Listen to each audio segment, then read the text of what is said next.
ನಮಸ್ಕಾರ ಸ್ಪರ್ಧಾ ಸ್ನೇಹಿತರೆ, ತಮಗೆಲ್ಲರಿಗೂ ಮಹಿಮಾ ಯೂಟ್ಯೂಬ್ ಚಾನಲ್ಗೆ ಆತ್ಮೀಯ ಸ್ವಾಗತ. ನಾನು ನಿಮ್ಮ ಮರಿಸ್ವಾಮಿ ಒಮಲುಟಿ. ಸ್ನೇಹಿತರೆ, ಗ್ರೂಪ್ ಬಿ ಎಕ್ಸಾಮ್ ಇರ್ತಕ್ಕಂಥ ಎಲ್ಲ ನನ್ನ ಸ್ಪರ್ಧಾರ್ಥಿಗಳಿಗೆ ಅನುಕೂಲ ಆಗಲಿ ಅಂತೇಳಿ ಈಗಾಗಲೇ ನಾನು ಸುಮಾರು ಪ್ರಶ್ನೆ ಪತ್ರಿಕೆಗಳನ್ನು ಸಾಲ್ವ್ ಮಾಡಿದ್ದೀನಿ. 2023ರಿಂದ ಅದಕ್ಕಿಂತ ಮುಂಚೆ ಮತ್ತು 2024ರಲ್ಲಿ ಯಾವ್ಯಾವ ಎಕ್ಸಾಮ್ ನಡೆದಿದ್ದಾವೆ ಆ ಎಲ್ಲ ಪ್ರಶ್ನೆ ಪತ್ರಿಕೆಗಳನ್ನು ಸಾಲ್ವ್ ಮಾಡಿದ್ದೀನಿ. ಇನ್ನು ಉಳಿದಿರ್ತಕ್ಕಂಥ ಕೆಲವೊಂದಿಷ್ಟು ಕ್ವಶನ್ ಪೇಪರ್ಗಳನ್ನು ನಮ್ಮ ಸ್ನೇಹಿತರು ಹಾಕಿದ್ದಾರೆ. ಆ ಎಲ್ಲ ಕ್ವಶನ್ ಪೇಪರ್ಗಳನ್ನು ಕೂಡ ಸಾಲ್ವ್ ಮಾಡ್ತಾ ಹೋಗ್ತಾ ಇದ್ದೀನಿ. ಈಗಾಗಲೇ ನಾನು ಪ್ರೀವಿಯಸ್ ಆಗಿ ನಿನ್ನೆ ತಾನೇ ನಾನು ಒಂದು ಪೊಲೀಸ್ ಡಿಪಾರ್ಟ್ಮೆಂಟ್ನ FSL ಕ್ವಶನ್ ಪೇಪರನ್ನು ಕೂಡ ಸಾಲ್ವ್ ಮಾಡಿದೆ. ಅಲ್ಲಿರ್ತಕ್ಕಂಥ 13 ಕ್ವಶನ್ಗಳನ್ನು ತುಂಬ ಸರಳವಾಗಿ ನಿಮಗೆ ಹೇಳ್ತಾ ಹೋಗಿದ್ದೀನಿ. ಇವತ್ತು ನಾನು 12/4/2023ರಂದು ನಡೆದಿರತಕ್ಕಂಥ assistant director in the department of printing, stationery and publications, translator in the department of translation and town planner in the department of town and country planning, ಈ ಒಂದು ಹುದ್ದೆಗಾಗಿ ನಡೆದಿರ್ತಕ್ಕಂಥ ಒಂದು ಪ್ರಶ್ನೆ ಪತ್ರಿಕೆಯಲ್ಲಿ ಮಾನಸಿಕ ಸಾಮರ್ಥ್ಯದ ಕ್ವಶನ್ಗಳು ಕೇವಲ 2 ಇದಾವೆ. ಆ 2 ಕ್ವಶನ್ಗಳನ್ನು ಮತ್ತೆ ಬೇರೆ ಒಂದು ಆಯಾಮದಲ್ಲಿ ಯಾವ ರೀತಿಯ ಕ್ವಶನ್ಗಳನ್ನು ಕೇಳಬಹುದು ಅಂತಕ್ಕಂಥದ್ದನ್ನು ಇವತ್ತಿನ ತರಗತಿಯಲ್ಲಿ ಆ 2 ಮತ್ತು ಇನ್ನುಳಿದಿರ್ತಕ್ಕಂಥ ಕೆಲವೊಂದು ಕ್ವಶನ್ಗಳೊಂದಿಗೆ ಇವತ್ತಿನ ತರಗತಿಯನ್ನು ಪ್ರಾರಂಭ ಮಾಡ್ತಾ ಇದ್ದೀನಿ. ವಿಡಿಯೋನ ಕೊನೆವರೆಗೂ ನೋಡಿ, ದಯವಿಟ್ಟು ನೋಡಿದ ಮೇಲೆ ನಿಮ್ಮ ಸ್ನೇಹಿತರೊಂದಿಗೆ ಈ ವಿಡಿಯೋನ ಹಂಚಿಕೊಳ್ಳಿ. ಕ್ಲಿಯರ್? ಕ್ವಶನ್ ನಂಬರ್ 1, ABCDEF ಇವರು ಕುಟುಂಬದ 6 ಸದಸ್ಯರಾಗಿದ್ದಾರೆ. ನೋಡ್ರಿ, 6 ಜನ ಸದಸ್ಯರಿದ್ದಾರೆ, ABCDEF ಅಂತೇಳಿ. ಈ 6 ಜನ ಸದಸ್ಯರು ಕುಟುಂಬದಲ್ಲಿ ಒಬ್ಬ ದಂಪತಿಗೆ ಪೋಷಕರು ಮತ್ತು ಮಕ್ಕಳಿದ್ದಾರೆ. ಒಂದು ದಂಪತಿ ಇದೆ, ಗಂಡ ಹೆಂಡತಿ ಇದ್ದಾರೆ, ಅವರಿಗೆ ಅವರ ಪೋಷಕರಿದ್ದಾರೆ ಮತ್ತು ಅವರ ಮಕ್ಕಳಿದ್ದಾರಂತೆ. ಈ 6 ಜನದಲ್ಲಿ, ಹೌದು, 6 ಜನದಲ್ಲಿ ಪೋಷಕರು ಇದ್ದಾರೆ ಮತ್ತು ದಂಪತಿಗಳು ಕೂಡ ಇದ್ದಾರೆ ಮತ್ತು ಮಕ್ಕಳು ಕೂಡ ಇದ್ದಾರೆ. AUC ಯ ಮಗನಾಗಿದ್ದಾನೆ ಹಾಗೂ EUA ನ ಮಗಳಾಗಿದ್ದಾಳೆ. DUF ನ ಮಗಳಾಗಿದ್ದಾಳೆ. ಇವಳು ನ ತಾಯಿಯಾಗಿದ್ದಾಳೆ. ಕುಟುಂಬದಲ್ಲಿನ ಪುರುಷ ಸದಸ್ಯರು ಯಾರು? 4 ಆಯ್ಕೆಗಳನ್ನು ಕೊಟ್ಟಿದ್ದಾರೆ. ಕ್ಲಿಯರು? ಎಸ್. ಈಗ ಅದರ ಪ್ರಕಾರ ಅವ್ರು ಕೊಟ್ಟಿರ್ತಕ್ಕಂಥ ಕಂಡೀಷನ್ ಪ್ರಕಾರ ನಾನು ವಂಶವೃಕ್ಷದ ಚಿತ್ರವನ್ನು ಹಾಕ್ತಾ ಹೋಗ್ತೀನಿ. AUC ಯ ಮಗನಾಗಿದ್ದಾನೆ. ನೋಡ್ರಿ, ಎ ಅಂತಕ್ಕಂಥ ವ್ಯಕ್ತಿ ಇವನು C ಯ ಮಗ ಆಗಿರೋದ್ರಿಂದ ನಾನು ಈ ರೀತಿ ಹಾಕ್ತೀನಿ. ಹೌದಾ? ಅವ್ರೇನಂತಾರೆ, AUC ಯ ಮಗನಾಗಿದ್ದಾನೆ, C ಯ ಮಗ ಇವನು. ಈಗ ಎಗೆ C ತಂದೆಯಾದ್ರೂ ಇರ್ಬೋದು, ತಾಯಿಯಾದ್ರೂ ಇರ್ಬೋದು, ಗೊತ್ತಿಲ್ಲ ನಮಗೆ. ಬಟ್ C ಯ ಮಗ ಎ ಅಂತಕ್ಕಂಥದ್ದು ಗೊತ್ತು. ನಾನು ಇದನ್ನು ಚೌಕ ಹಾಕಿದ್ದೀನಿ, ಗಂಡು ಮಗನ ಸೂಚಿಸುತ್ತೆ. ನೆಕ್ಸ್ಟು EU A ಯ ಮಗಳಾಗಿದ್ದಾಳೆ. ನೋಡ್ರಿ, ಎ ಯ ಮಗಳಂತೆ, ಎ ಯ ಮಗಳು ಯಾರು? ಈಗಿಲ್ಲ ನಮಗೆ ಗೊತ್ತಾಗ್ಬಿಡಿತು. ಪೋಷಕರು ಮತ್ತು ಮಕ್ಕಳು ಮತ್ತು ದಂಪತಿಗಳಂದಾಗ ಮೋಸ್ಟ್ಲಿ ಈ ಒಂದು ಜನರೇಷನ್ ಇರ್ತಕ್ಕಂಥ ಪೋಷಕರು, ಈ ಒಂದು ಜನರೇಷನ್ ಇರ್ತಕ್ಕಂಥ ದಂಪತಿಗಳು ಇರ್ತಾರೆ, ಈ ಒಂದು ಜನರೇಷನ್ ಇರ್ತಕ್ಕಂಥವ್ರು ಮಕ್ಕಳಿರ್ತಾರೆ. ಇಲ್ಲಿ 3 ಜನರೇಷನ್ ಬಂದಿದ್ದಾವೆ. ನೋಡ್ರಿ, ತಂದೆ ಅವನ ಹಿಂದಿನ ಜನರೇಷನ್, ತಂದೆ ಅವನ ಮುಂದಿನ ಜನರೇಷನ್. ಅದಲ್ಲಿ ಇವ್ರ ಮಕ್ಕಳು ತಾನೆ. ಇಲ್ಲೇ ಗೊತ್ತಾಗ್ಬಿಡುತ್ತೆ 3 ಜನರೇಷನ್ ಯಾವ್ಯಾವ ಅಂತೇಳಿ. ಮುಂದೆ ನಾವು ಬಹಳ ಸಿಂಪಲ್ ಆಗಿ ನೋಡ್ಕೊಳ್ಬೋದು, ಇದು ಗೊತ್ತಾಗ್ಬಿಟ್ರೆ ಸಾಕು. ನೆಕ್ಸ್ಟ್ ನೋಡ್ರಿ, DUF ನ ಮಗಳಾಗಿದ್ದಾಳೆ. ಇಲ್ಲೇ ಡಿ ಇಲ್ಲ. ಆದರೆ ಇವರು ಯಾರು? F ಅವರು ನ ತಾಯಿಯಾಗಿದ್ದಾಳೆ. F ಅವರು ನ ತಾಯಿಯಾಗಿದ್ದಾಳೆ. ಇಂಗ್ಲಿಷ್ ಅಲ್ಲಿ who is the daughter of ಅಂತ ಇರುತ್ತೆ ಅಲ್ಲಿ. ಹೌದಾ? ಅಲ್ಲಿ ನೀವು ಕ್ಲಿಯರ್ ಆಗಿ ಓದ್ಕೊಳ್ಬೇಕು. ಹೂ ಈಸ್ ಅಂತಂದಾಗ ಅಲ್ಲಿ ಯಾರು ಓದ್ಕೊಳ್ಬೇಕು? F ನ ತಾಯಿಯಾಗಿದ್ದಾಳೆ. ನೋಡ್ರಿ, ನ ತಂದೆ ಎ, ಹಾಗಾದ್ರೆ ನ ತಾಯಿ ಯಾರಂತೆ? F ಅಂತ ಹೇಳಿದ್ದಾರೆ ಅವರು. ಯಾರು? F. ಹೌದಾ? F. ಹಾಗಾದ್ರೆ ಇವರಿಬ್ರು ಏನಾಗ್ತಾರೆ? ಗಂಡ ಹೆಂಡತಿ ಆಗ್ತಾರೆ. ಇವರಿಬ್ರು ದಂಪತಿಗಳು ಆಗ್ತಾರೆ. ಇವಾಗ ನೋಡ್ರಿ, ದಂಪತಿಗಳು ಸಿಕ್ಕರ ನಮಗೆ. ಈಗ ಅದನ್ನ ಬಿಟ್ಟಿದ್ಮೇಲೆ ಏನಂತ ಮೇಲಿದು? DUF ನ ಮಗಳಾಗಿದ್ದಾಳೆ. F ನ ಮಗಳು ಯಾರಂತ? ಈಗ D. ನೋಡ್ರಿ, DUF ನ ಮಗಳಾಗಿದ್ದಾಳೆ. 6 ಜನ ಆದ್ರು, ಇದರಲ್ಲಿ 5 ಜನ ಇದ್ದಾರೆ. ಇನ್ನೊಬ್ರು ಯಾರು? ಅದು ಬಂತಲ್ಲ ನಮ್ಮ ಸಮಸ್ಯೆ. ಇನ್ನೊಬ್ರು ಯಾರು? ಮೊದಲ ಕ್ವಶನ್ ಅಲ್ಲಿ ಹೇಳಿದ್ದಾರೆ.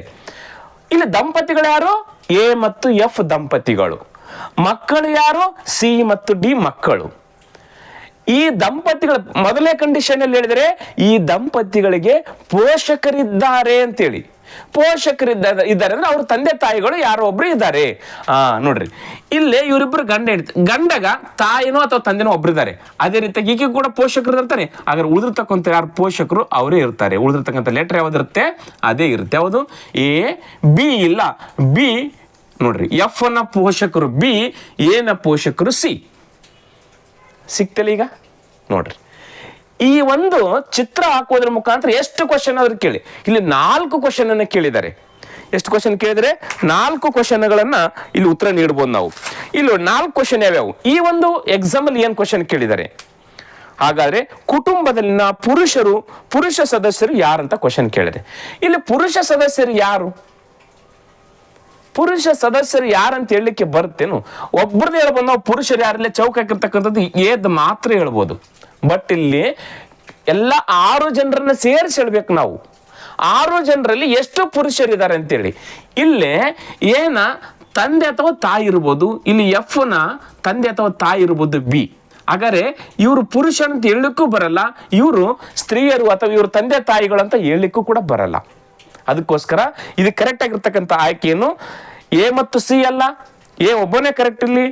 ಆಮೇಲೆ ಇದನ್ನು ನಿರ್ಧರಿಸಲು ಸಾಧ್ಯವಿಲ್ಲ ಅಂತಿಲ್ಲ. ದ ರೈಟ್ ಆನ್ಸರ್ ಇದನ್ನು ನಿರ್ಧರಿಸಲಿಕ್ಕೆ ಬರಲ್ಲ. ಇದರಲ್ಲಿ ಪುರುಷರು ಎಷ್ಟು ಜನ ಇದ್ದಾರೆ ಅಂತ ನಿರ್ಧರಿಸಲಿಕ್ಕೆ ಬರಲ್ಲ. ಹೌದಾ? ಈಗ ಇಲ್ಲಿ ಅಷ್ಟೇ ಹೇಳ್ಬೋದು, ಎ ಒಬ್ಬನ ಪುರುಷ ಅಂತ ಹೇಳ್ಬೋದು. ಬಟ್ ನೋಡ್ರಿ, ಎ ಹೆಂಡತಿ ಎಫ್ ನ ಮಗಳು ಡಿ, ಎ ನ ಮಗಳು ಡಿ. ಒಟ್ಟಿನಲ್ಲಿ ಇವರಿಬ್ರು ಮಕ್ಕಳು ಹೆಣ್ಮಕ್ಳಿದ್ದಾರೆ. ಹೌದ್ ತಾನೆ? ಬಟ್ ಇವರಿಬ್ರು ಹೆಣ್ಮಕ್ಳು ಗಂಡ್ಮಕ್ಳ ಗೊತ್ತಿಲ್ಲ ನಮಗೆ. ಅದಕ್ಕೋಸ್ಕರ ಇದರಲ್ಲಿ ಪುರುಷರು ಯಾರು ಅಂತೇಳಿ ನಿರ್ಧರಿಸಲಿಕ್ಕೆ ಬರಲ್ಲ. ಈ ಎಕ್ಸಾಮ್ ಅಲ್ಲಿ ಕೇಳಿರ್ತಕ್ಕಂಥ ಕ್ವಶನ್ ಇದು. ನೆಕ್ಸ್ಟ್ ಬೇರೆ ಎಕ್ಸಾಮ್ ಅಲ್ಲಿ ಯಾವ ರೀತಿ ಕೇಳಬಹುದು? ಎಸ್, ಈ ಕೆಳಗಿನ ಯಾವ ಜೋಡಿ ದಂಪತಿಗಳ ಪೋಷಕರು? ನೋಡ್ರಿ, ಈ ರೀತಿ ಎಕ್ಸಾಮ್ ಅಲ್ಲಿ ಕೇಳಿದ್ರೆ ದಂಪತಿಗಳ ಪೋಷಕರು ಯಾರಂತ ಕ್ವಶನ್ ಕೇಳಿದರೆ ಆಯ್ಕೆ 1 ಬಿ ಮತ್ತು ಸಿ. ಬಿ ಮತ್ತು ಸಿ ಅಂತದ. ಬಿ ಮತ್ತು ಸಿ, ಎಸ್ ಒಂದೇ ಆಯ್ಕೆನೆ ಕರೆಕ್ಟ್. ನೋಡಿ, ದಂಪತಿಗಳ ಪೋಷಕರು ಬಿ ಮತ್ತು ಸಿ ಕರೆಕ್ಟ್. ಇಲ್ಲಿ ಮುಗ್ದ ಹೋಯ್ತು. ನೆಕ್ಸ್ಟ್ ಆಯ್ಕೆ ಸಿ ಮತ್ತು ಎಫ್ ಅದ. ಇಲ್ಲ, ಸಿ ಮತ್ತು ಎಫ್ ಆಗಲ್ಲ. ಸಿ ಮತ್ತು ಎಫ್ ಆಗಲ್ಲ. ಇವರಿಬ್ರು ಇವಳ ಮಾವ ಅಥವಾ ಅತ್ತೆ ಇರ್ಬೋದು. ಇವಳ ಮಾವ ಅಥವಾ ಅತ್ತೆ ಇರ್ಬೋದು. ಹೌದಾ? ಒಟ್ಟಿನಲ್ಲಿ ಸಿ ಎ ಸೊಸೆ ಇದ್ದಾಳೆ ಎಫ್ ಗೆ. ಹೌದಾ? ನೆಕ್ಸ್ಟ್ ಎ ಮತ್ತು ಬಿ ಆಗಲ್ಲ. ಹೌದಾ? ಎಗೆ ಬಿ ಮಾವ ಅಥವಾ ಅತ್ತೆ ಆಗ್ಬೋದು. ಹೌದಾ? ಹೆಂಡತಿಯ ತಂದೆ ಅಥವಾ ತಾಯಿ, ಅದು ಕೂಡ ಪೋಷಕರಾಗಲ್ಲ, ಜೋಡಿಯ ಪೋಷಕರಾಗಲ್ಲ.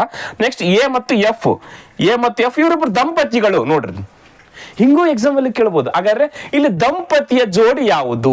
ದಂಪತಿ ಯಾರಂತ ಕ್ವಶನ್ ಕೇಳ್ತಾರೆ. ನೆಕ್ಸ್ಟ್ ಕ್ವಶನ್, ದಂಪತಿ ಯಾರಂತ ಕೇಳಿದಾಗ ಎ ಮತ್ತು ಎಫ್. ಇಲ್ಲಿ ದಂಪತಿಯ ಜೋಡಿ ದಂಪತಿಯ ಪೋಷಕರು ಯಾರಂತ ಕೇಳಿದಾಗ ಸಿ ಮತ್ತು ಬಿ ಅಥವಾ ಬಿ ಮತ್ತು ಸಿ ಕರೆಕ್ಟ್ ಆಗಿರ್ತಕ್ಕಂಥ ಉತ್ತರ ಆಗುತ್ತೆ. ನೆಕ್ಸ್ಟ್ ಕ್ವಶನ್ ಏನಂತ ಕೇಳಿದ್ರೆ, how many childrens are in the family? ಎಷ್ಟು ಜನ, ಈ ಒಂದು ಕುಟುಂಬದಲ್ಲಿ ಎಷ್ಟು ಜನ ಮಕ್ಕಳಿದ್ದಾರೆ? ಎಷ್ಟು ಜನ ಮಕ್ಕಳಿದ್ದಾರೆ? ನಾವು ಇವರಿಬ್ಬರದ್ದು ಹೇಳ್ಬೇಕು, ದಂಪತಿಗಳ ಮಕ್ಕಳದ್ದು ಹೇಳ್ಬೇಕು ನಾವು. ಹೌದಾ? ಇವರು ಪೋಷಕರ ಮಕ್ಕಳಾದ್ರೆ ಇವನೊಬ್ಬನಾಗ್ತಾನೆ. ಹೌದಾ? ನಾವು ಈ ದಂಪತಿಯ ಮಕ್ಕಳು ಹೇಳ್ಬೇಕು. ಇ ಮತ್ತು ಡಿ ಮಕ್ಕಳಿದ್ದಾರೆ, ಇಬ್ಬರು ಹೆಣ್ಮಕ್ಳಿದ್ದಾರೆ. ಇಬ್ಬರದೇ ರೈಟ್ ಆನ್ಸರ್ ಆಗುತ್ತೆ. ಓನ್ಲಿ 2. ಕ್ಲಿಯರ್ ಆಯ್ತು? ಈ ರೀತಿ ಕೂಡ ಎಕ್ಸಾಮ್ ಅಲ್ಲಿ ಕ್ವಶನ್ಗಳನ್ನ ಕೇಳಿದ್ದಾರೆ. Next, what relationship do D and E bear to each other? E ಮತ್ತು ಡಿ ನಡುವಿನ ಸಂಬಂಧ ಏನು ಅಂತ ಕ್ವಶನ್ ಕೇಳಿದ್ದಾರೆ. ನೋಡ್ರಿ, ಈ ರೀತಿಯಾಗಿರ್ತಕ್ಕಂಥ ಕ್ವಶನ್ಗಳನ್ನು ಕೂಡ ಕೇಳ್ತಾ ಇದ್ದಾರೆ. ಇ ಮತ್ತು ಡಿ ನಡುವಿನ ಸಂಬಂಧ ಏನು? ಸಿಸ್ಟರ್ ಅಂಡ್ ಬ್ರದರ್ಸ್, ಅಣ್ಣ ಸಹೋದರ ಸಹೋದರಿಯರು ಅಂತ ಕೇಳಿದ್ದಾರೆ. ಅಣ್ಣ ಅಥವಾ ತಂಗಿ ಅಥವಾ ಅಕ್ಕ ಅಥವಾ ತಮ್ಮ ಅಂತ. ಹೌದಾ? ಇಲ್ಲ, ಇವರಿಬ್ರು ನಮ್ಗೆ ಕ್ಲಿಯರ್ ಆಗಿ ಗೊತ್ತು, ಇವರಿಬ್ರು ಹೆಣ್ಮಕ್ಳು ಅಂತೇಳಿ. ನೆಕ್ಸ್ಟ್, ಮದರ್ ಅಂಡ್ ಸನ್.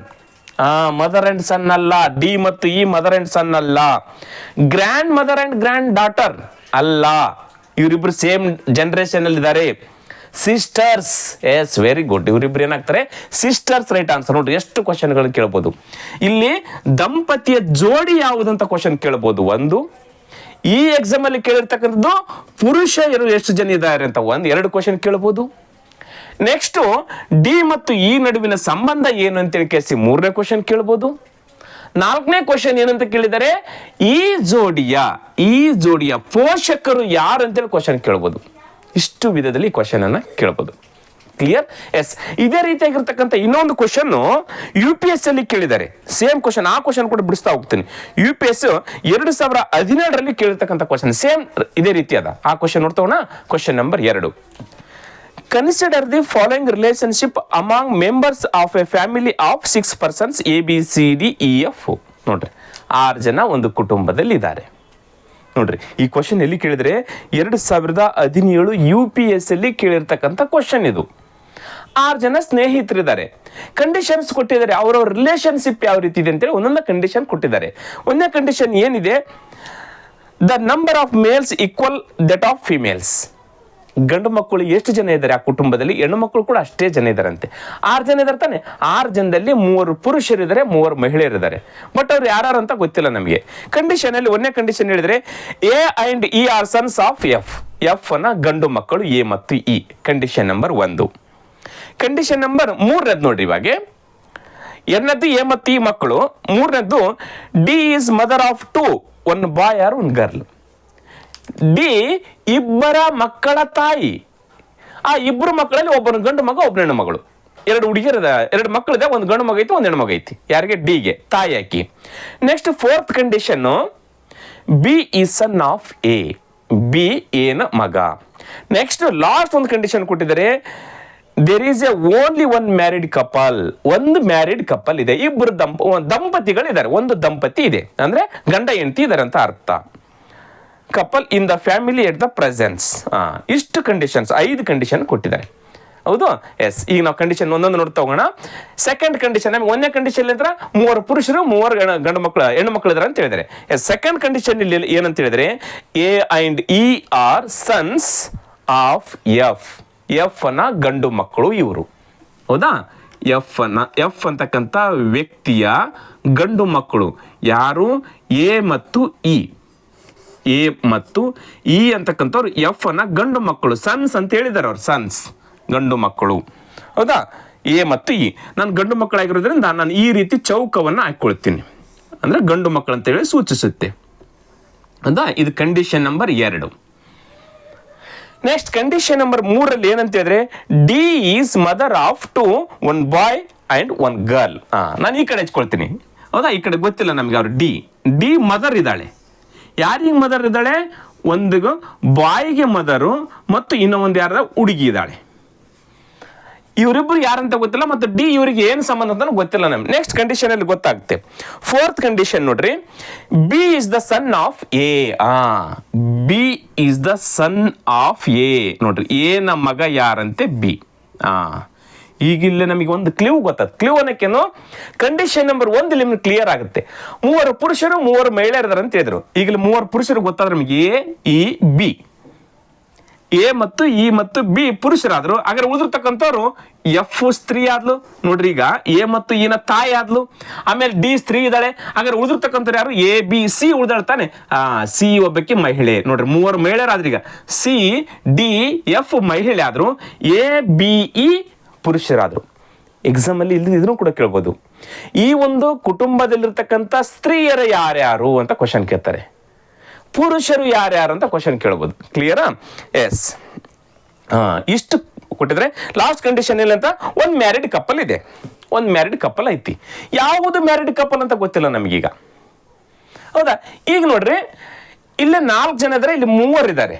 7 ಜನ ಆಗ್ತಾರೆ. ನಾವು ಇದನ್ನ ಸಪ್ರೇಟ್ ಯಾಕಂದ್ರೆ 7 ಜನ ಆಗ್ತಾರೆ. ನಮಗಿರೋದು 6 ಜನ. ಹಾಗಾದ್ರೆ ಡಿಗೆ 2 ಮಕ್ಕಳಿದ್ದಾರೆ. ಇದನ್ನ ಎಲ್ಲಿ ಕೂಡಿಸ್ಕೊಳ್ಬೇಕು? ಡಿಗೆ 2 ಮಕ್ಕಳಂದ್ರೆ ನಾನು ಡಿ ಇವ್ರ ತಾಯಿ ಅಂತ ಅನ್ಕೊಳ್ತೀನಿ. ನಿಮಗೆ ಗೊತ್ತಾಗ್ಲಿ ಅಂತ ಹೇಳ್ತಾ ಇದೀನಿ. ಎಫ್ ಅನ್ನ ತಾಯಿ ಡಿ ಅಂತ ಅನ್ಕೊಳ್ಳಿ. ಎಫ್ ಅನ್ನ ತಾಯಿ ಡಿ. ಹೌದಾ, ಡಿಗೆ 2 ಮಕ್ಕಳಿದ್ದಾರೆ, ಒಂದು ಹುಡುಗ ಒಂದು ಹುಡುಗಿ. ಹಾಗಾದ್ರೆ ಇಲ್ಲಿ ಇವನು ಎಫ್ ಅಂತಕ್ಕಂಥ ಹುಡುಗಿ ಆದ್ರೆ, ಇಲ್ಲಿ ಇನ್ನೊಬ್ಬಕ್ಕೆ ಉಳಿದಿರ್ತಕ್ಕಂಥ ಸಿ, ಇಲ್ಲಿರ್ತಕ್ಕಂಥ ಯಾರು? ಸಿನೇ ತಾನೆ. ಉಳಿದಿರ್ತಕ್ಕಂಥ ಒಬ್ಬಕ್ಕೆ, ಯಾಕೆ ಸಿ ಇಲ್ಲೇ ಇರ್ತಾಳೆ. ಎಸ್, ಹಾಗಾದ್ರೆ ಸಿ ಮತ್ತಾಯ್ತು. ಇಲ್ಲಿ ಒಂದು ಹುಡುಗ ಇದ್ದಾನಲ್ಲ, ಅವನೇ ಕೊಡೋದಾ? ಹಾಗಾದ್ರೆ ಈ ಕಂಡೀಷನ್ ಬರಲ್ಲ, ಇಲ್ಲಿ ಬರಗಲ್ಲ. ಡಿ. ಕ್ಲಿಯರ್ ಆಯ್ತಾ? ಡಿಗೆ 2 ಮಕ್ಕಳಿದ್ರೆ, ಒಂದು ಗಂಡು ಒಂದು ಹೆಣ್ಣು. ಈಗ ಒಬ್ಬಕ್ಕೆ ಸಿ, ಇನ್ನೊಬ್ಬಕ್ಕೆ ಉಳಿದಳ, ಆಕಿ ಖಂಡಿತ ಈಕಿ ಮಗಳು. ಹೌದಾ? ಅಥವಾ ಇಲ್ಲ, ನಾನು ಇದನ್ನೇ ತೆಗೆದುಕೊಂಡೆ ಅಂತ ಇಟ್ಕೊಳ್ರಿ, ಈಕಿನೇ ಮಗಳು. ಹುಡುಗನ್ನ ತೆಗೆದುಕೊಳ್ತೀನಿ. ಹುಡುಗನ್ ಯಾರು ತಂದು ಕೂಡಿಸ್ತಾರೆ? ಇಲ್ಲೇ ಇವ್ರ 3 ಸ್ಥಾನ ಯಾವುದೇ ಕಾರಣಕ್ಕೂ ಅದಲಿ ಬದಲಾಗಲ್ಲ. ನೋಡ್ರಿ, ಏನ ತಂದೆ ಇ, ಏನ ಚಿಕ್ಕಪ್ಪ ಅಥವಾ ದೊಡ್ಡಪ್ಪ ಇ, ಬಿ ನ ತಂದೆ ಎ, ಬಿ ನ ಚಿಕ್ಕಪ್ಪ ಅಥವಾ ದೊಡ್ಡಪ್ಪ ಇ ಇರ್ತಾರೆ. ಇವ್ರ ಸಂಬಂಧನ ಯಾವುದೇ ಕಾರಣಕ್ಕೂ ಈ ಪ್ಲೇಸ್ ಅಲ್ಲಿ ಬಂದು ಕೂಡಿಸ್ಲಿಕ್ಕೆ ಬರಲ್ಲ. ಹೌದಾ? ನಾವು ಡಿಗೆ ಒಬ್ಬ ಗಂಡು ಮಗ ಒಬ್ಬ ಹೆಣ್ಣು ಮಗಳು ಅಂತಂದಾಗ ಈಗ ಇಲ್ಲಿ ನಾನು ಗಂಡು ಮಗನ ಸ್ಥಾನದಲ್ಲಿ ಯಾರು ಇಟ್ಟಿಲ್ಲ, ಹೆಣ್ಣು ಮಗಳ ಸ್ಥಾನದಲ್ಲಿ ಎಫ್ ಅನ್ನು ತಂದಿಟ್ರೆ ಸಿ ಯಾಕಡೆ ಹೋಗ್ಬೇಕು ಇವಾಗ? ಒಂದನೇದ್ದು. ಎರಡನೇದ್ದು ಅಥವಾ ಡಿ ಸ್ಥಾನದಲ್ಲಿ ಇಲ್ಲ ಗಂಡು ಮಗನ ಸ್ಥಾನದಲ್ಲಿ ಯಾರನ್ನು ತರಬೇಕು? ಅದಕ್ಕೋಸ್ಕರ ಈ ಕಂಡೀಷನ್ ನಿಮ್ಗೆ ಕ್ಲಿಯರ್ ಆಗಿ ಹೇಳ್ತಾ ಇದ್ದೀನಿ. ಇದು ಈಗಾಗಲೇ ಗೊತ್ತಾಗಿರುತ್ತೆ ಆನ್ಸರ್ ಇದನ್ನ, ಹೌದಾ? ಎಸ್. Next married couple. ಈಗ ನಾನು ಎಫ್ ಈಗಲೇ ಡಿ ಈ ಸ್ಥಾನದಲ್ಲಿತ್ತು, ಈಗ ಎಫ್ ಡಿ ಇಲ್ಲಿ ತಂದೆ ಅಂತ ಇಟ್ಕೊಳ್ರಿ, ಇವರಿಬ್ಬರು ಅಕ್ಕ ತಂಗಿಯರಾಗ್ತಾರೆ. ಹಾಗಾದ್ರೆ ಈ ಸ್ಥಾನದಲ್ಲಿ ಯಾರನ್ನು ತರಬೇಕು ಇವಾಗ? ಎಸ್, ಗಂಡು ಮಗನ ಸ್ಥಾನದಲ್ಲಿ ಈ ತಂದಿವಿ, ಹೌದಾ? ಗಂಡು ಮಗನ ಸ್ಥಾನದಲ್ಲಿ ಈ ತಂದಿವಿ. ಅದಂಗ ಸಾಧ್ಯತೆ ಆಗುತ್ತೆ? ಈಗಲೇ ಈನ ತಾಯಿ ಎಫ್ ನೌದು, ಈನ ತಾಯಿ ಡಿ ನೌದು ಅಂತ ಆಗುತ್ತಲ್ಲ, ಹೌದು ತಾನೆ? ಈಗೀಗ ಏನ ಮಗಳು ಹಿಂಗ ನೋಡಿದ್ರೆ ಈಕಿಗೂ ಕೂಡ ಮಗಳಾಗ್ತಾಳೆ. ಹಾಗಾದ್ರೆ ಇವರಿಬ್ರು ಬೇರೆ ಬೇರೆ, ಅದಂಗ ಇವರಿಬ್ರಿಗೆ ಒಂದೇ ಮಗಳು ಆಗುತ್ತಿದ್ದು? ಸಾಧ್ಯತೆ ಇಲ್ಲ ತಾನೆ? ಎಸ್, ಇದು ಕೂಡ ಸಾಧ್ಯತೆ ಇಲ್ಲ. ಹಾಗಾದ್ರೆ ಈಗ ನಾವು ಬರಬೇಕಾಗಿದ್ದು ಎಲ್ಲಿ ಗೊತ್ತಾ? ಡಿನ ಸ್ಥಾನ ಇದು.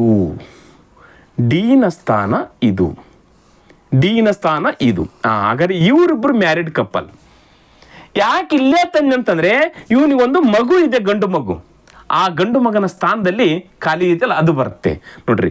ಈಕೆಗೆ ಇಬ್ಬರು ಮಕ್ಕಳಿದ್ದಾರೆ, ಒಂದು ಗಂಡು ಮಗ ಒಂದು ಹೆಣ್ಣು ಮಗಳು ಯಾರು? ಸಿ ಹೆಣ್ಣು ಮಗು. ನೋಡ್ರಿ, ಕ್ಲಿಯರ್ ಆಯ್ತಾ? ಈಗ ಗೊತ್ತಾಯ್ತು ಇದು? ನೋಡ್ರಿ, ನಿಮ್ಗೆ ಇಲ್ಲಿದ್ದಿಲ್ಲಿಗೆ ಸುಮ್ಮನೆ ಹೇಳ್ತಾ ಬಂದೆ, ನಿಮಗೆ ಕನ್ಫ್ಯೂಷನ್ ಬೇಡ ಅಂತೇಳಿ. ಡಿ ಎಲ್ಲಿ ಬರುತ್ತೀಗ ಕ್ಲಿಯರ್ ಆಗಿ ಏನ ಹೆಂಡತಿ. ಸರ್, ಈನ ಹೆಂಡತಿ ಬರ್ಬೋದಲ್ಲ ಅಂತ ಕೇಳ್ಬೋದು. ಈನ ಹೆಂಡತಿ ಡಿ ಬಂತು ಅಂದ್ರೆ ಅವ್ರಿಬ್ಬರು ಮಕ್ಕಳು ಬೇಕಲ್ಲ. ಒಬ್ಬಕ್ಕೆ ಮಗಳಿದ್ದಾಳೆ ಸಿ, ಹಾಗಾದ್ರೆ ಮಗ ಯಾರು? ಇಲ್ಲಿ ಬಿನ ತರ್ಲಿಕ್ಕೆ ಬರಲ್ಲ, ಬಿ ಏನ ಮಗ, ಹೌದು ತಾನೆ? ಅದಕ್ಕೋಸ್ಕರ ಈಗ ಏನ ಹೆಂಡತಿ ಡಿ ಆಗ್ತಾಳೆ. ಯಾರಾಗ್ತಾಳೆ? ಡಿ ಆಗ್ತಾಳೆ. ಡಿಗೆ ಇಬ್ರು ಮಕ್ಕಳಿದ್ದಾರೆ, ಒಂದು ಹೆಣ್ಣು ಮಗು ಇದೆ, ಒಂದು ಗಂಡು ಮಗು ಇದೆ. ಇವರಿಬ್ರೇನೀಗ ಮ್ಯಾರಿಡ್ ಕಪಲ್ಲು. 3 ಗಂಡು ಮಕ್ಕಳಿದ್ದಾರೆ, 3 ಹೆಣ್ಣು ಮಕ್ಕಳಿದ್ದಾರೆ. ಎಲ್ಲದ ಕ್ಲಿಯರ್ ಆಗಿ ಮಾಡಿದ್ವಿ. ಇವಾಗ ಇದು ನಮಗೆ ಅವಶ್ಯಕತೆ ಇಲ್ಲ, ಹೌದಾ? ಎಸ್, ಈ ಕ್ವಶನ್ಗೆ ಬರ್ತೀನಿ. ಕ್ವಶನ್ ಏನು ಕೇಳಿದ್ದಾರೆ? ಸಿಂಪಲ್ ಆಗಿರ್ತಕ್ಕಂಥ ಕ್ವಶನ್ ಅನ್ನ ಕೇಳಿದ್ದಾರೆ ನೋಡಿ. ಇದನ್ನ ಬಿಡಿಸ್ಲಿಕ್ಕೆ ಬಂದ್ರೆ ಸಾಕು, ಸಿಂಪಲ್ ಆಗಿ ನಾವು ಆನ್ಸರ್ ಮಾಡ್ಬೋದು. ಏನು ಕೇಳಿದ್ದಾರೆ? ಈ ಕೆಳಗಿನ 4 ಆಯ್ಕೆಗಳಲ್ಲಿ ಯಾವುದು ಸರಿ? ನೋಡ್ರಿ, ಕ್ವಶನ್ ಏನು ಕೇಳಿದ್ರೆ ಕೆಳಗಿನ 4 ಆಯ್ಕೆಗಳಲ್ಲಿ ಯಾವುದು ಸರಿ ಅಂತ ಕೇಳಿದ್ದಾರೆ. 1ನೇ ಆಯ್ಕೆ ನೋಡೋಣ. ಇವಾಗ 1ನೇ ಆಯ್ಕೆಯಲ್ಲಿ ಏನಂತ ಅದ? 4 ಆಯ್ಕೆಗಳಲ್ಲಿ ಯಾವುದು ಸರಿ ಅಂತ ಕೇಳ್ತಾನೆ. ಹಾಗಾದ್ರೆ ಆಯ್ಕೆ 1ರಲ್ಲಿ ಏನದ? ಎ, ಬಿ ಮತ್ತು C. A, B and C are all females. ನೋಡ್ರಿ, ಎ, ಬಿ ಮತ್ತು ಸಿ ಇವರು 3 ಮಹಿಳೆಯರು ಅಂತ ಹೇಳಿದ್ದಾರೆ. ಇಲ್ಲ, ಸಿ ಒಬ್ಬಕ್ಕೆ ಮಹಿಳೆ, ಎ ಮತ್ತು ಬಿ ಪುರುಷರದರಲ್ಲಿ. ಹಾಗಾದ್ರೆ 1ನೇದ್ದು ತಪ್ಪು, ಹೌದು ತಾನೆ? ಎಸ್. ಸೆಕೆಂಡ್ ಆಪ್ಷನ್ ಏನಂತದ? Option number 2, A is the husband of D. ನೋಡ್ರಿ, ಡಿ ಯ ಗಂಡ ಎ ಅಂತ ಹೇಳ್ತಾ ಇದೆ 2ನೇ ಆಪ್ಷನ್. ಡಿ ಯ ಗಂಡ ಎ, ಕರೆಕ್ಟ್ ಆನ್ಸರ್. ನೋಡ್ರಿ, ಡಿ ಯ ಗಂಡ ಯಾರಿಲ್ಲಿ? ಎ. ಇವರಿಬ್ರು ಮ್ಯಾರಿಡ್ ಕಪಲ್, ಹೌದಾ? ಈಗ ಡಿ ಯ ಗಂಡ ಯಾರು? ಎ ಯ ಹೆಂಡತಿ ಯಾರು? ಡಿ. ಇವರಿಬ್ರು ಮಕ್ಕಳು ಯಾರು? ಸಿ ಮತ್ತು ಬಿ. ಎಕ್ಸಾಮ್ ಅಲ್ಲಿ ಆ ರೀತಿ ಕೇಳಬಹುದಿತ್ತು. ಇಲ್ಲಿರ್ತಕ್ಕಂಥ ದಂಪತಿಯ ಮಕ್ಕಳು ಯಾರು? ನೋಡ್ರಿ, ಇಲ್ಲಿರ್ತಕ್ಕಂಥ ಒಂದು ದಂಪತಿ ಐತೆ ಅಂತ ಹೇಳಿದ್ವಿ ನಾವು, ಒಂದು ಮ್ಯಾರಿಡ್ ಕಪಲ್ ಇದೆ ಅಂತ ಹೇಳಿದ್ವಿ. ಆ ಮ್ಯಾರಿಡ್ ಕಪಲ್ ದಂಪತಿಗಳು ಯಾರು? ಇ ಮತ್ತು ಎಫ್ ಅಂತಕ್ಕ ಒಂದು ಆಯ್ಕೆ ಇರುತ್ತೆ, ಎ ಮತ್ತು ಬಿ ಅಂತಕ್ಕಂಥ ಒಂದು ಆಯ್ಕೆ ಇರುತ್ತೆ, ನೆಕ್ಸ್ಟ್ ಡಿ ಮತ್ತು ಸಿ ಅಂತಕ್ಕಂಥ ಒಂದು ಆಯ್ಕೆ ಇರುತ್ತೆ, ನೆಕ್ಸ್ಟ್ ಬಿ ಮತ್ತು ಸಿ ಅಂತ ಇನ್ನೊಂದು ಆಯ್ಕೆ ಇರುತ್ತೆ. ಯಾವುದು ಕರೆಕ್ಟು?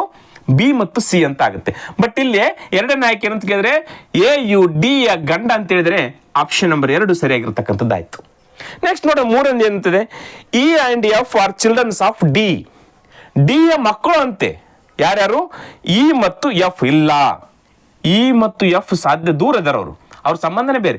ಈಗಿಲ್ಲೇ ಡಿ ಯ ಅತ್ತೆ ಎಫ್, ಡಿ ಯ ಗಂಡನ ಅಣ್ಣ ಅಥವಾ ತಮ್ಮ ಇ ಆಗ್ತಾರೆ ಇಲ್ಲಿ, ಹೌದಾ? ಸಂಬಂಧ ಇಲ್ಲ, ಮಕ್ಕಳಾಗಲ್ಲ, ದೂರ ಇದೆ. Next, D is daughter of F. D is daughter of F.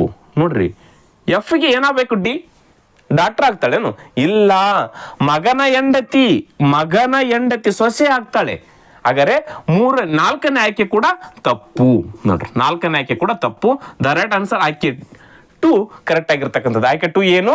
A you D ಯ ಗಂಡ ಅಂತಕ್ಕಂಥದ್ದು ಕರೆಕ್ಟ್ ಆಗಿರ್ತಕ್ಕಂಥ ಆಯ್ಕೆ ಆಗ್ತಿಲ್ಲ. Clear? Yes. Next question clock ಮೇಲೆ ಇದೆ, ಗೊತ್ತಾಯ್ತು. S, next question 3. 4.5 ಗಂಟೆಗಳಲ್ಲಿ ಗಡಿಯಾರದ ಗಂಟೆ ಮುಳ್ಳು ಡ್ಯಾಶ್ ಕೋನದ ಮೂಲಕ ತಿರುಗುತ್ತದೆ. ನೋಡ್ರಿ, 4.5 ಗಂಟೆ, 4.1/2 ಗಂಟೆ ಅಂತ ಕೊಟ್ಟಿದ್ದಾರೆ. 4.5 ಗಂಟೆ ಆದಾಗ ಗಂಟೆ ಮುಳ್ಳು ಎಷ್ಟು ಡಿಗ್ರಿಯಲ್ಲಿ ತಿರುಗಿರುತ್ತೆ ನೋಡ್ರಿ. ಈ ಒಂದು ಕ್ಲಾಕ್ 4.5 ಗಂಟೆ ಆದಾಗ ಗಂಟೆ ಮುಳ್ಳು ಎಲ್ಲಿ ಬಂದಿರುತ್ತೆ? 4 ಮತ್ತು 5ರ ಮಿಡಲಲ್ಲಿ ಬಂದಿರುತ್ತೆ. 4 ಮತ್ತು 5ರ ಮಿಡಲಲ್ಲಿ ಗಂಟೆ ಮುಳ್ಳು ಬಂದಿರುತ್ತೆ. ಹೌದಾ? ನಾವು 0 ಡಿಗ್ರಿಯಿಂದ ಎಲ್ಲಿಂದ ಸ್ಟಾರ್ಟ್ ಮಾಡ್ತೀವಿ ಅಂತ ಹೇಳಿದಾಗ ಇಲ್ಲಿಂದ ಸ್ಟಾರ್ಟ್ ಆಗುತ್ತೆ. ನಮ್ಮ 0 ಡಿಗ್ರಿ ಇಲ್ಲಿದ್ದಿಲ್ಲಿಗೆ 30 ಡಿಗ್ರಿ, ಇಲ್ಲಿದ್ದಿಲ್ಲಿಗೆ 30 ಡಿಗ್ರಿ, ಇಲ್ಲಿದ್ದಿಲ್ಲಿಗೆ 30 ಡಿಗ್ರಿ, ಇಲ್ಲಿದ್ದಿಲ್ಲಿಗೆ 30 ಡಿಗ್ರಿ, ಇಲ್ಲಿದ್ದಿಲ್ಲಿಗೆ 30 ಡಿಗ್ರಿ. ನಾವು ಇಲ್ಲಿಂದ ಡಿಗ್ರಿನ ಲೆಕ್ಕ ಮಾಡ್ತಾ ಬರ್ತಾ ಇದೆ. 0 ಡಿಗ್ರಿ ಇಲ್ಲಿಂದ ಸ್ಟಾರ್ಟ್ ಆಗುತ್ತೆ. ಹಾಗಾದ್ರೆ ಈ ಕಂಪ್ಲೀಟು ಈ ಒಂದು ಸರ್ಕಲ್ ಅಲ್ಲಿ ಈ ವೃತ್ತ ಒಟ್ಟು ಒಳಕೋನಗಳ ಮೊತ್ತ ಎಷ್ಟಿರುತ್ತೆ? 360 ಡಿಗ್ರಿ ಇರುತ್ತೆ. ಅಂದ್ರೆ ಈ ವೃತ್ತ ಕಂಪ್ಲೀಟ್ ಆಗಿ 360 ಡಿಗ್ರಿ ಇರುತ್ತೆ. ಹಾಗಾದ್ರೆ 360 ಡಿಗ್ರಿ ಅಂದ್ರೆ ಒಂದೊಂದು ಗಂಟೆಗೆ ಎಷ್ಟೆಷ್ಟು ಡಿಗ್ರಿ ಆಗಿರುತ್ತೆ? ಇಲ್ಲಿ ಎಷ್ಟು ಗಂಟೆಗಳದವು? 12 ಗಂಟೆಗಳದವು.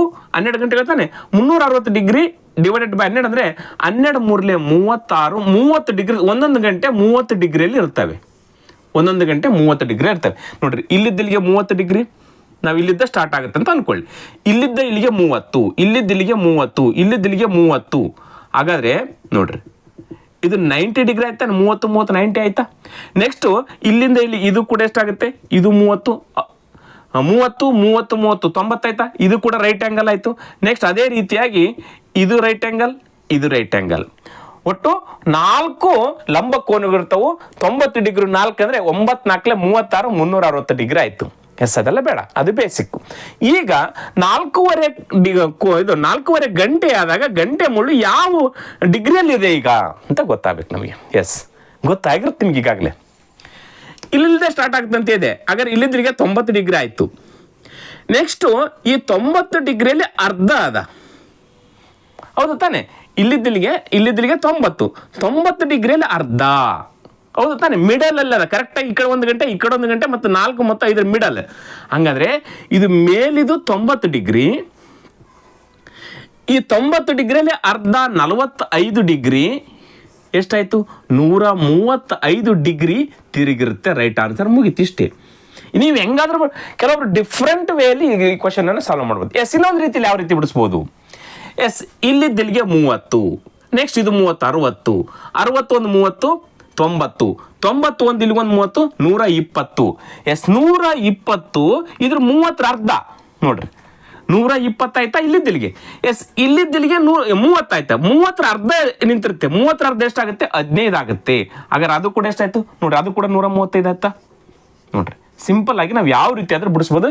ಈ ಕ್ವಶನ್ ಅನ್ನ ಈ ಒಂದು ಅಸಿಸ್ಟೆಂಟ್ ಡೈರೆಕ್ಟರ್ ಕ್ವಶನ್ ಪೇಪರ್ಲಿ ಕೇಳಿದ್ದಾರೆ. ಕ್ಲಿಯರ್ ಆಯ್ತು? Question number 3. ನೆಕ್ಸ್ಟ್ ಇದೇ ರೀತಿಯಾಗಿರ್ತಕ್ಕಂಥ ಬೇರೆ ಬೇರೆ ಕ್ವಶನ್ಗಳು ಯಾವ ರೀತಿ ಕೇಳ್ಬೋದು ಕ್ಲಾಕಲ್ಲಿ? ಒಂದು ಕೋನ, ಒಂದು ಗಂಟೆ 2 ಗಂಟೆ ನಡುವೆ ಗಂಟೆ ಮುಳ್ಳು ಮತ್ತು ನಿಮಿಷದ ಮುಳ್ಳುಗಳು ಯಾವ ಸಮಯದಲ್ಲಿ ಒಂದನ್ನೊಂದು ಸೇರ್ತವೆ ಅಂತ ಕ್ವಶನ್ ಕೇಳ್ತಾರೆ. ಅಥವಾ ಒಂದು ಟೈಮ್ ಕೊಡ್ತಾರೆ, 4 ಗಂಟೆ 20 ನಿಮಿಷ ಆದಾಗ ಗಂಟೆ ಮುಳ್ಳು ಮತ್ತು ನಿಮಿಷದ ಮುಳ್ಳುಗಳ ನಡುವಿನ ಕೋನ ಏನು? ಸಿಂಪಲ್ ಆಗಿ ಅವು ಕೂಡ ಒಂದೆರಡು ಲೆಕ್ಕ ಹೇಳ್ಕೊಂಡು ಇನ್ನೂ ಒಂದು ಪ್ರಾಫಿಟ್ ಅಂಡ್ ಲಾಸ್ಗೆ ಒಂದು ಕ್ವಶನ್ ಹೇಳಿ ಈ ಒಂದು ತರಗತಿಯನ್ನು ಮುಗಿಸ್ತೇನೆ. ಎಸ್, ಆ ರೀತಿ ಕ್ವಶನ್ ಯಾವ ರೀತಿ ಇರ್ತದೆ ನೋಡ್ರಿ. ಕ್ವಶನ್ ನಂಬರ್ 4 ನೋಡಿ. ಒಂದು ಗಡಿಯಾರದಲ್ಲಿ 12 ಗಂಟೆ 5 ನಿಮಿಷ ಆದಾಗ ಗಂಟೆ ಮುಳ್ಳು ಮತ್ತು ನಿಮಿಷದ ಮುಳ್ಳುಗಳ ನಡುವಿನ ಕೋನ ಎಷ್ಟು ಅಂತ ಕ್ವಶನ್ ಕೇಳ್ತಾರೆ. ಸಿಂಪಲ್ ಆಗಿರ್ತಕ್ಕಂಥ ಬೇಸಿಕ್ ಆಗಿರ್ತಕ್ಕಂಥ ಕ್ವಶನ್. ಈಗ ಇಲ್ಲಿ ಒಂದು ಗಡಿಯಾರದ 12 ಗಂಟೆ 5 ನಿಮಿಷ ಆದಾಗ ನಮಗೆ ನಿಮಿಷದ ಮುಳ್ಳು ನೇರವಾಗಿ ಒಂದ್ರ ಮೇಲೆ ಇರ್ತಕ್ಕಂಥ ಗೊತ್ತು, ಹೌದಾ? ಬಟ್ ಗಂಟೆ ಮುಳ್ಳು ಎಲ್ಲಿರುತ್ತೆ? 12ಕ್ಕಿಂತ ಸ್ವಲ್ಪ ಮುಂದೆ ಬಂದಿರುತ್ತೆ. 12ಕ್ಕಿಂತ ಸ್ವಲ್ಪ ಮುಂದೆದಲ್ಲಿ ಬಂದಿರುತ್ತೆ, ಹೌದಾ? ಗಂಟೆ ಮುಳ್ಳು 12ಕ್ಕಿಂತ ಸ್ವಲ್ಪ ಮುಂದೆ ಬಂದಿರುತ್ತೆ. ಹಾಗಾದ್ರೆ ಈ ಕೋನ ಎಷ್ಟು ಅಂತೇಳಿ ಕ್ವಶನ್ ಕೇಳ್ತಾರೆ. ಈ ರೀತಿ ಕ್ವಶನ್ ಕೇಳಿದಾಗ ಸಿಂಪಲ್ ಆಗಿ ನೆನ್ಪಿಟ್ಕೊಂಡ್ಬಿಡ್ಬೇಕು. ಒಂದು ಸಿಂಪಲ್ ಸೂತ್ರ ಅದ, 30h ಮೈನಸ್ 11/2 ಮಿನಿಟ್ಸ್. ಈ ಒಂದು ಸಿಂಪಲ್ ಸೂತ್ರ ಇದ್ರೆ ಗೊತ್ತಿದ್ಬಿಟ್ರೆ ಸಾಕು, ನೀವು ಯಾವ ಕ್ವಶನ್ ಆದ್ರೂ ಆನ್ಸರ್ ಮಾಡ್ಬೋದು. ಇನ್ನೊಂದು ತಿಳ್ಕೊಳ್ಬೇಕಿಲ್ಲಿ, ಇಲ್ಲಿ ಏನಾದರೂ ಈ ರೀತಿ ಬಿಡಿಸಿದಾಗ 180ಕ್ಕಿಂತ ಜಾಸ್ತಿ ಬಂತಂದ್ರೆ 180ಕ್ಕಿಂತ ಜಾಸ್ತಿ ಬಂತಂತೇಳಿದ್ರೆ ಹೆಚ್ಚು ಬಂತಂತೇಳಿದ್ರೆ 360ರಿಂದ ಮೈನಸ್ ಮಾಡಿಬಿಟ್ರೆ ಎಕ್ಯುರೇಟ್ ಆನ್ಸರ್ ಸಿಗುತ್ತೆ ನಮಗೆ. 180ಕ್ಕಿಂತ ಜಾಸ್ತಿ ಸಿಕ್ತು ನಮ್ಗೆ ಉತ್ತರ. 180ಕ್ಕಿಂತ ಜಾಸ್ತಿ ಸಿಕ್ಕಾಗ ನಾವೇನ್ ಮಾಡಬೇಕು, 360ರಿಂದ ಟೋಟಲ್ ಈ ವೃತ್ತ ಎಷ್ಟಿರುತ್ತೆ, ಸರ್ಕಲ್ ಇದು 360 ಇರ್ತಾನೆ, 360ರಲ್ಲಿ ಮೈನಸ್ ಮಾಡಿಬಿಡಿ. ಯಾವಾಗ 180ಕ್ಕಿಂತ ಜಾಸ್ತಿ ಬಂದಾಗ. ಬರ್ಲಿಲ್ಲ, ಎಸ್ ಈ ಸೂತ್ರ ಪ್ರಕಾರ ಏನಿದೆ ಅದೇ ಮಾಡಿಬಿಡಿ. ಈ ಸೂತ್ರ ಪ್ರಕಾರ ಮಾಡಿದಾಗ 180ಕ್ಕಿಂತ ಜಾಸ್ತಿ ಬಂದ್ರೆ 360ರಲ್ಲಿ ಮೈನಸ್ ಮಾಡಿ, ಅಷ್ಟೇ ತಿಳ್ಕೊಂಬಿಡಿ. ಎಸ್, ಈಗ ನಾನು ಇದನ್ನ ಬಿಡಿಸ್ತಾ ಹೋಗ್ತೀನಿ. ಹೌದಾ, ಇದನ್ನ ಬಿಡಿಸ್ತೀನಿ. ಈಗ ನೋಡ್ರಿ 30h - 11/2m ಅಂತ ಅದ. ಇದು ಸೂತ್ರ. ಎಚ್ ಇದ್ದಲ್ಲಿ ಅವರ್ಸ್, ಎಮ್ ಇದ್ದಲ್ಲಿ ಮಿನಿಟ್ಸ್. ಎಸ್, ನಾನೀಗ 30ಗೆ 30 ಬರ್ಕೊಳ್ತೀನಿ ಇಂಟು. ಈಗ ಇಲ್ಲಿ 12 ಅದ, 12 ಬರ್ಕೊಳ್ತಾ ಇಲ್ಲ ನಾನು. ಯಾಕಂತಂದ್ರೆ ಈ 12 ಅಂದ್ರೆ ಅಷ್ಟೇ, ಈ ಜಾಗದಲ್ಲಿ 0 ಅಂದ್ರೂ ಕೂಡ ಅಷ್ಟೇ, 0ದಿಂದ ಸ್ಟಾರ್ಟ್ ಆಗುತ್ತೆ, ಅದು 12ಕ್ಕೆ ಮುಗೀತಂತ, ಎರಡೂ ಅಷ್ಟೇ. ಹೌದಾ, 12 ಇರ್ತಕ್ಕಂಥ ಜಾಗದಲ್ಲಿ 0 ಹಚ್ಕೊಂಡ್ರು ಅಷ್ಟೇ, ಮತ್ತು 12 ಅಂದ್ರು ಹಚ್ಕೊಂಡ್ರು ಅಷ್ಟೇ. 12 ಹಚ್ಕೊಂಡ್ರೆ ಏನಾಗುತ್ತೆ ಮತ್ತು 0 ಹಚ್ಕೊಂಡ್ರೆ ಏನಾಗುತ್ತೆ ಅಂತಂದಾಗ, 0 ಹಚ್ಕೊಂಡ್ ಮಾಡಿದ್ರೆ ನಮಗೆ ಒಳ ಕೋನದ ಎರಡು ಮುಳ್ಳುಗಳ ಒಳಕೋನ ಸಿಗುತ್ತೆ. ಒಂದು ವೇಳೆ 12 ಹಚ್ಕೊಂಡ್ರಪ್ಪ ಅಂದ್ರೆ ಏನಾಗುತ್ತೆ, ಬಾಹ್ಯ ಕೋನ ಸಿಗುತ್ತೆ. ಬಾಹ್ಯ ಕೋನ ಸಿಗುತ್ತೆ, ಅದು 180 ಡಿಗ್ರಿಗಿಂತ ಜಾಸ್ತಿ ಇರುತ್ತೆ. ಅವಾಗ ನಾವೇನ್ ಮಾಡಬೇಕು, 360ರಿಂದ ಮೈನಸ್ ಮಾಡಬೇಕು. ಅದು ಬೇಡ ಅನ್ನೋ ಸಲ ನಾನು ಏನ್ ಮಾಡ್ತಾ ಇದ್ದೀನಿ, 0ದ ಬದಲು 12ರ ಬದಲಾಗಿ 0 ಹಚ್ಕೊಂಡು ಲೆಕ್ಕ ಮಾಡ್ತೀನಿ. ನೋಡ್ರಿ 0, ಹೌದಾ, ಮೈನಸ್ 11/2 ಮಿನಿಟ್ಸ್ ಎಷ್ಟಿದೆ 5. ನೋಡ್ರಿ 30 0ಲ್ಲಿ ಎಷ್ಟಾಗುತ್ತೆ 0. ಯಾವುದೇ ಸಂಖ್ಯೆಗೆ 0 ಅಂತ ಗುಣಾಕಾರ ಮಾಡಿದ್ರೆ 0 ಮೈನಸ್ 2 1ಲ್ಲಿ 2 2ಲ್ಲಿ 4, 1 ಉಳಿತು, ಪಾಯಿಂಟ್ ಕೊಟ್ಟು 10 ಆಯ್ತು, 2 5 10 ಮುಗೀತಾ.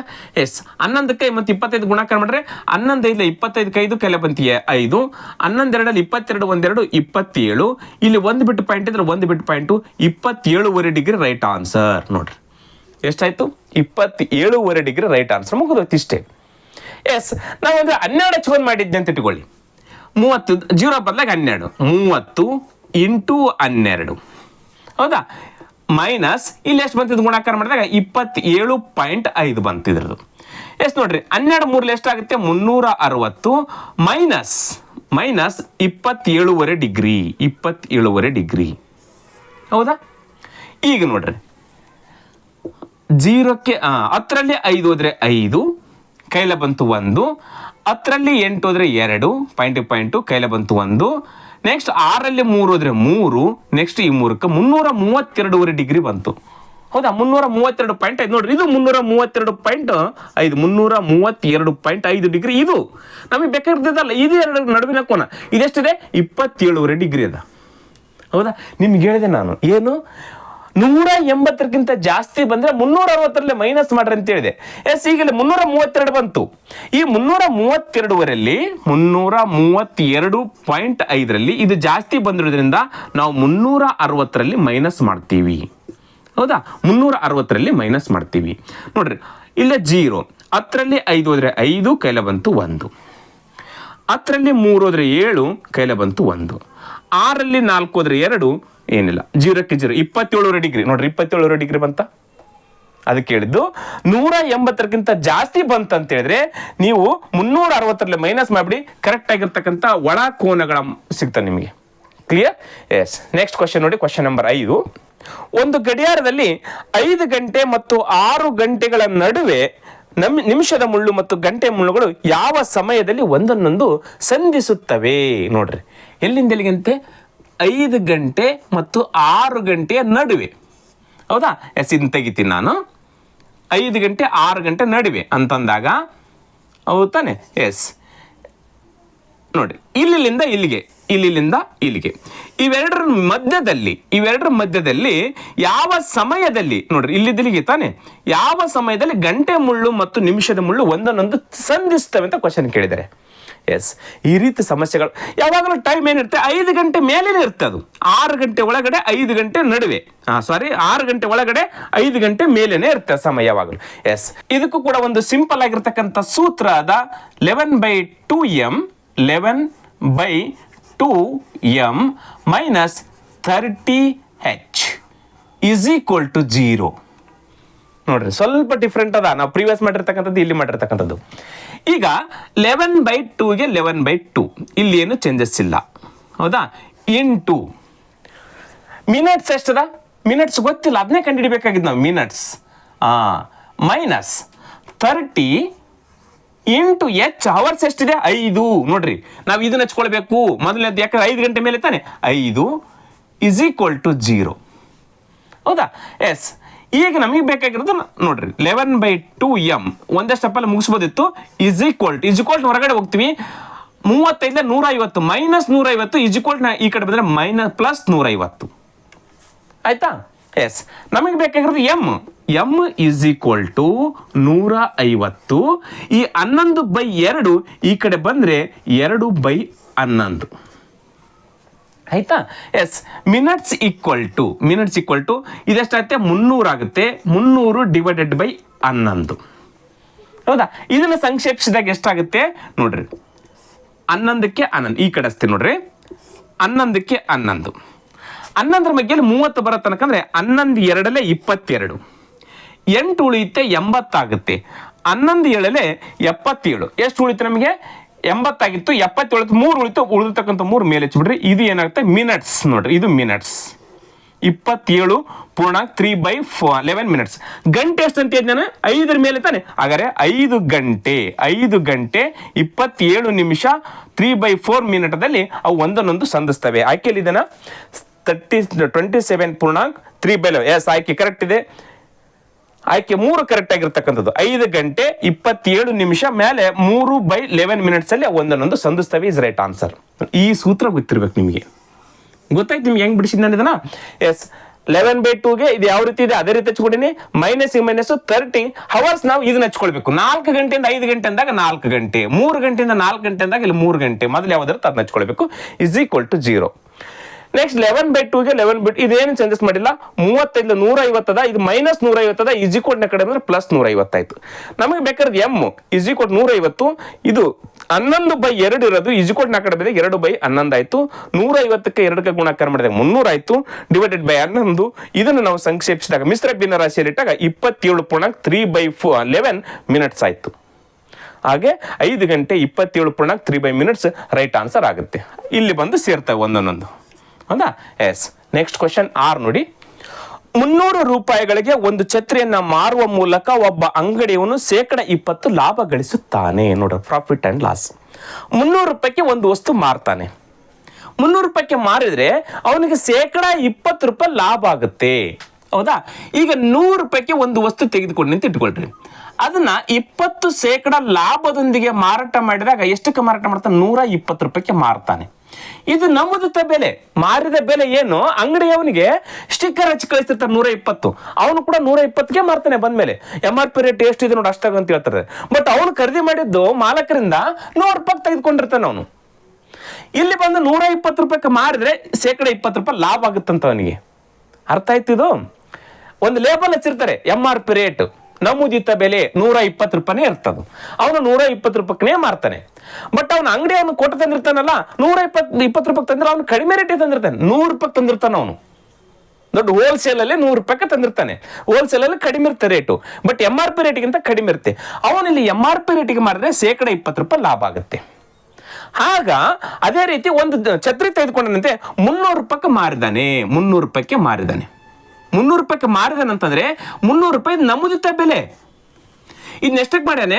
20% ಲಾಭದೊಂದಿಗೆ ಮಾರಾಟ ಮಾಡಿದ್ದಾನೆ. ಹಾಗಾದ್ರೆ ಅವನು ಎಷ್ಟು ಕೊಟ್ಟು ತಂದಿದ್ದಾನೆ? ಎಷ್ಟು ರೂಪಾಯಿ ಕೊಟ್ಟು ತಂದಾನ ಅದನ್ನ? ಅದು ಬೇಕು ನಮಗಿಲ್ಲಿ. ಈಗಿಲ್ಲೇ 120 ರೂಪಾಯಿಗೆ ಮಾರಿದ್ರೆ 100 ರೂಪಾಯಿ ಕೊಟ್ಟು ತಂದಿದ್ದಾನೆ. ಹಾಗಾದ್ರೆ 300 ರೂಪಾಯಿ ಮಾರಿದ್ರೆ ಅದನ್ನ ಎಷ್ಟು ಕೊಟ್ಟು ತಂದಿದ್ದಾನೆ? ಸಿಂಪಲ್ ಆಗಿ ನೋಡ್ರಿ, ನಾವಿಲ್ಲಿ ಕೊಂಡ ಬೆಲೆಯನ್ನ ಕಂಡುಹಿಡಿಬೇಕು. ಕೊಂಡ ಬೆಲೆಯನ್ನ. ಹೌದಾ? 120 ರೂಪಾಯಿ ಮಾರಿದಾಗ ಅದನ್ನ ಕೊಂಡ ಬೆಲೆ ಎಷ್ಟಿತ್ತು? 100 ರೂಪಾಯಿ ಇತ್ತು. ಹಾಗಾದ್ರೆ 300 ರೂಪಾಯಿ ಮಾರಿದಾಗ ಅದನ್ನ ಕೊಂಡ ಬೆಲೆ ಎಷ್ಟಿತ್ತು?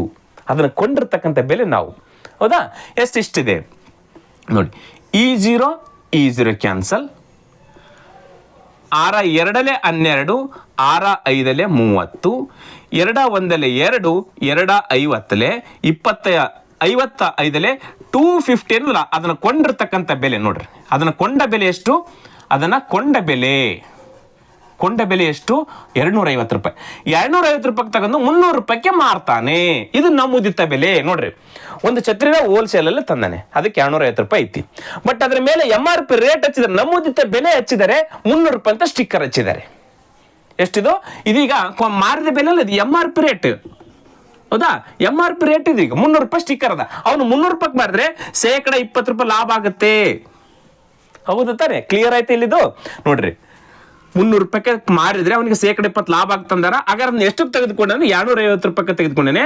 ₹250 ಇದ್ದದನ್ನ 300 ರೂಪಾಯಿಗೆ MRP ರೇಟ್ಗೆ ಮಾರಿದ್ರೆ ಅವ್ನಿಗೆ ₹20 ಲಾಭ ಆಗುತ್ತೆ. ಇದು ಫಸ್ಟ್ ಕಂಡೀಷನ್ ಅಲ್ಲಿ ಅವ್ರು ಕೊಟ್ಟಿದ್ದಾರೆ.